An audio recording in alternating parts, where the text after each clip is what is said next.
Three things you should focus on. We're wrapping up. Number one, your relationship with Jesus Christ. I once preached a message in Zaria years ago called three most important things, I think. Your relationship with Jesus should be your highest pursuit and your highest priority. I know gathered today here, especially because of the welfare that will be happening shortly, there are non-Christians, Muslims, and there are people, bank representatives here. Some of you are Christians, some of you are not. Don't mind my bias. I'm telling you that Jesus, truly according to scripture, this is not some fanaticism. He is truly the way, he's the truth, and he's the life. The word of God declares it. And shortly before I'm done, I'm going to give you a chance. I will give you a chance. You have given things of lesser value, your time and your life and your attention. Why don't you trust Jesus with the remaining part of your life and watch what he makes out of your life? So three most important things. You want to live a life that is impactful. The reason why 24 hours is not enough for you is because you are doing things that are not part of your script. 24 hours were designed to only be enough if you invest them doing the things that matter to your destiny. You should be busy, but there's no such thing as there's not enough time. There is enough time based on the script of your destiny. If you spend your time wasting and investing it on other matters that don't have any profit as far as your destiny and the kingdom is concerned, your time will never be enough. Number one, your relationship with Jesus. Number two,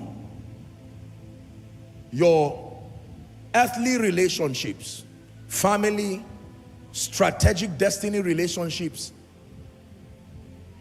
Invest more in relationships than you invest in making money. There are things relationships can do for you, like I said earlier on, that money cannot do. Don't lose good people to find money. You made a bad bargain with life. Don't lose people to build a house. You made a bad bargain with life, because one atmospheric condition, God forbid, can wipe that house away. But strategic relationships. There are many people in old age today who are rich, but they are lonely. You look at their lives and you are in pain. You are wondering, did they have children? That mother or that father would tell you, I had 12 children. Where are they? Because they did not invest in relationships, and it's not feeding them back. There's nothing feeding them back. There are people you see in old age. They will tell you, I was once a principal, I was once a commissioner, I was once this, and you say, did you not have subordinates? Didn't you impact anybody enough to remember you in old age? One of the things I fear about Anna the prophetess, as much as I admire her prophetically, I have a big question mark about her life relationally. Nobody visited her in the temple. What happened to her youth? Didn't she have friends? If it was part of her consecration, I understand. But how does a woman, simply because she lost her husband, there was no mention of anyone coming to help her? Another person whose life is a lesson is the man at Bethesda.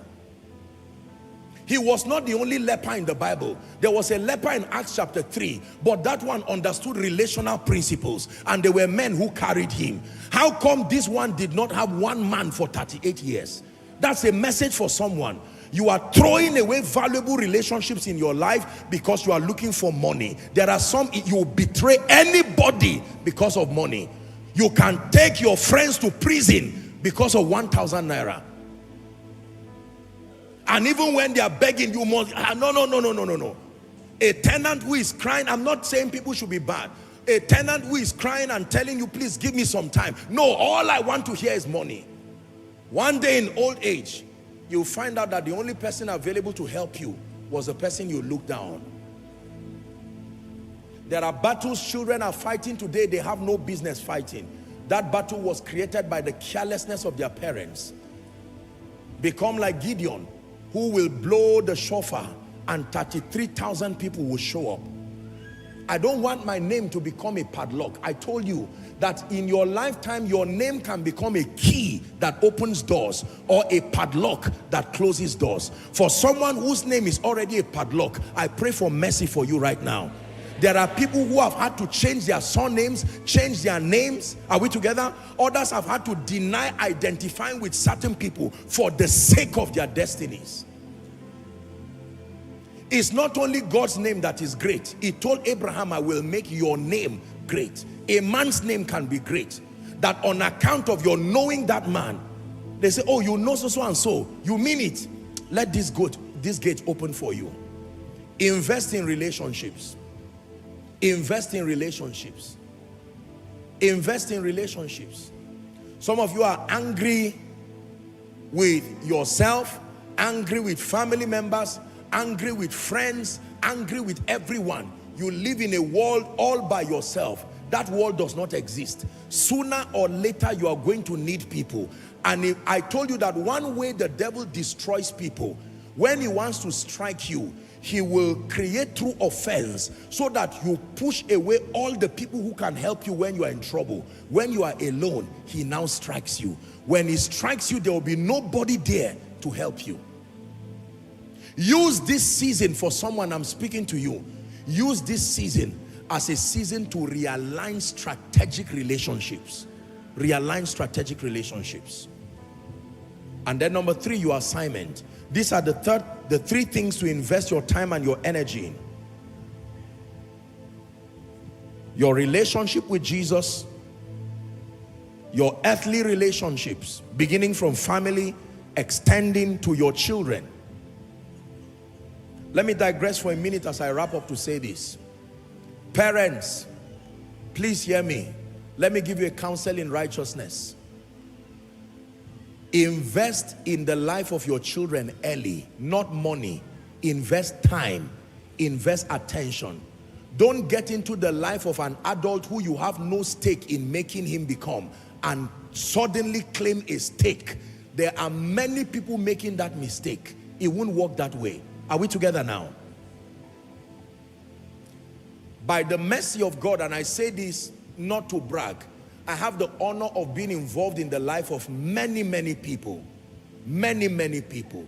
School fees, scholarships, taking care of them, every other thing a parent would do. And I'm sad to say this, that there are people that have been taken care of for decades. Their parents are alive, their parents are in this nation. They still do not know who paid their child's school fees from primary school till he finished. They don't know who pays the house rent. They don't know who feeds the child. Some of them, they don't know who feeds the wife, who feeds the children, and yet they are alive. One day, when that child now grows, they will now come and claim a stake and say it's my child. Would that not be a foolish parent? So God is giving you a chance. Make things right. Irresponsible fathers, they are prodigal fathers, you can still come home. It's not only prodigal sons, prodigal fathers, come home. Prodigal mothers, come home. Prodigal children, come home. Hallelujah. Closely connected to that, please don't find an offense. If you don't plan to be serious about family life, don't marry. You won't go to hell. Don't marry. It's a counsel. If you are not going to take care of your wife, don't marry. If you are not going to take care of a husband, don't marry. If you don't want the burden of children, don't marry. You won't go to hell. But stop adding load to men of God, load to pastors, all kinds of people. You bring trouble, and the church is full of men of God are focusing on their assignment and the assignment of another irresponsible father or irresponsible mother. If you can take care of only one child, have one. If you can take care of two, have two. If you can take care of three, have three. You can't get 10 and take care of 2. No, sir. Any man who cannot cater for his family has denied the faith and is worse than an infidel. Wow, what a wonderful video. I hope you enjoyed that video. Stay tuned for the next, and never forget to subscribe to this YouTube channel as we drop contents that are life transforming and so uplifting. Thank you very much for watching this video. See you in the next.